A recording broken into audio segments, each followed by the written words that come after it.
मुल्क भर में बिजली चोरों के खिलाफ मजीद घेरातंग कर दिया गया। अब तक 650 बिजली चोर पकड़ लिए गए, लाखों का जुर्माना आयद।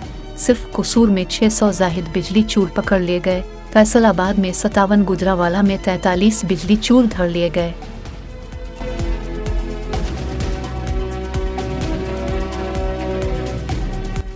अब तक मुल्जिमान पर 46 लाख जुर्माना अदा कर दिया गया है।